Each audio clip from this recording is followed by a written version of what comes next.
Good afternoon, comic book fans. Welcome back to Comics in 5 Minutes. I'm your ever-loving host, Shorty, and, well, no review at all today. I was going to review something, but pretty much all the issue ones I had in have sold out. I went to see something from, previous weeks I've not reviewed, but nothing jumped out at me, so I thought I'd take a day off from the reviews and instead concentrate all my effort and all my prowess as somebody who speaks into a laptop camera to tell you about Marneus Calgar, the 140,000 comic book that Marvel are doing, because it's frankly amazing. And before I get really into it, it's probably worth pointing out that I've been a Warhammer fan for quite some time, since I was a kid. And I basically got bored one summer holiday with my family. I found a model shop that had a base game, and I really liked the models, so I bought it and spent quite a lot of time painting them. And I spent years doing it. And then I grew up, and I stopped having pocket money, which was just mine to spend. I had to pay bills, and I have a dog. And I have to pay for my own haircuts now, which I didn't have to when I was a kid for some reason.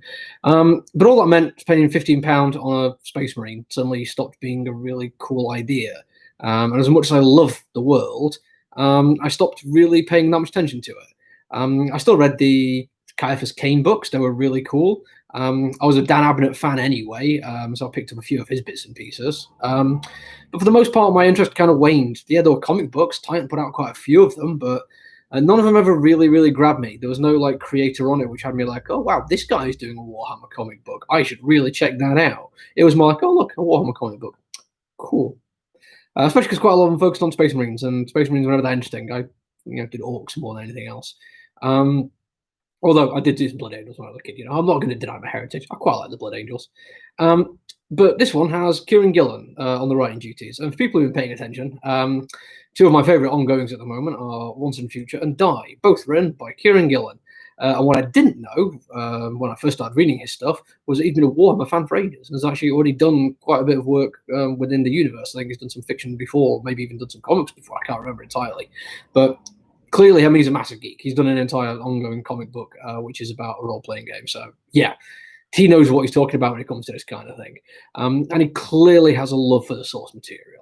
You can see that because he just has not only all of the detail you're going to want for this kind of thing, every single bit of it is pitch perfect, exactly how I want it to be. I couldn't have imagined a better version in my head.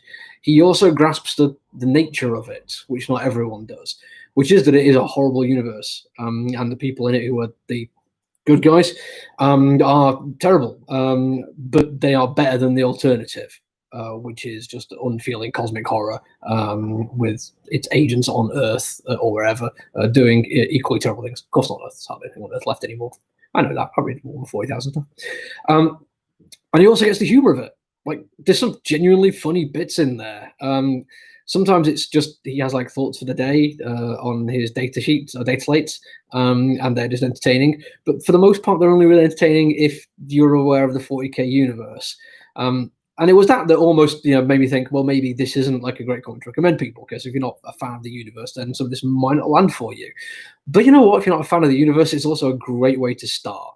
It is a beautiful comic book. And when I say beautiful, I mean horrific, horrendous, full of ultra-violence and terrible things happening to people who either deserve it or don't. It's an unfeeling universe and everyone's going to die.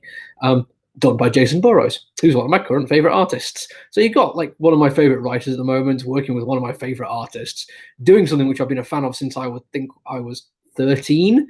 So that's over half my life. Jesus, yeah, a long time I've been a fan of this kind of thing. So you could say going into it that maybe I was already going to be a fan, or maybe there's a bias coming in here. Yeah, I absolutely have to admit that one. A few of these I've done for my best of the year thing. I've had to tell people up front that I'm going into it because I already like the idea. It turns out it's just done really, really well.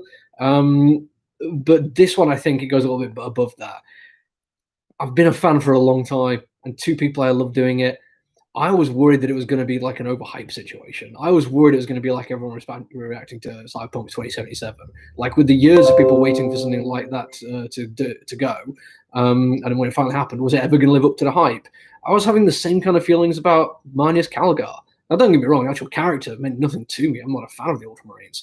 But that writer and that artist working in this universe, I was so damn excited about it that it was right, so I get messages from my girlfriend asking me to buy stuff for the dog.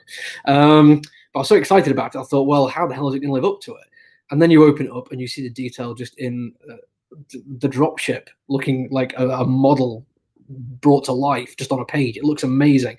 But then you get the detail on the action as well and the facial features, and it goes above and beyond anything. It goes above and beyond like some of the pros that I've really, really liked about it. Sorry, she's still getting a message coming through here. Sorry about this. But it's everything put together just works and works brilliantly well. And I have to apologise. Yes, I interrupted myself a couple of times there. It's one of the fun things about doing this live. But what the hey? It's almost Christmas. I think you can let me off. Plus, I'm telling you that Marneus Calgar is amazing. So good, in fact, that people were going crazy when issue 1 came out, and I kind of wish I'd ordered like another 50 copies of it because the amount of people were asking for it. Word of mouth, like people knew it was going to come out. I've been telling people about it. I'm an old school gamer, and I'm going to a comic book store, so of course I've got a lot of friends with crossover interests. I was like let everyone know that I could, and we had a crap load of orders, and it's still almost surpassed like what I actually brought in, and everything went on day 1. And then people coming in like a week later saying, "Oh yeah, I've heard it's really good. Do you have any left?" No, it was huge. It sold out straight away. They did a second printing, and even that sold out. People are selling like, I mean, it's died down a bit now, but issue 1s are going for like 60, 70 quid. It's crazy. But it's also one of the few times I've seen this happen where I've actually been like, yeah, it's that good. I'm not at all surprised it sold out as well as it did. It was amazing. And as soon as they do a collection, if you're a Warhammer fan and this one has passed you by, if your local Warhammer store hasn't had the ongoing in, or they've just had like the promo thing for it, and you don't have a local comic book store, find somewhere that actually has these. Go to a bookshop or order online if you have to. You are going to want to get this. It is frankly amazing. And again, I've had said this a couple of days ago. You probably think, wow, he's really loving this. How come this isn't his best of the year? Still got 4 left, people. Take it easy. I'll be back later. Bye.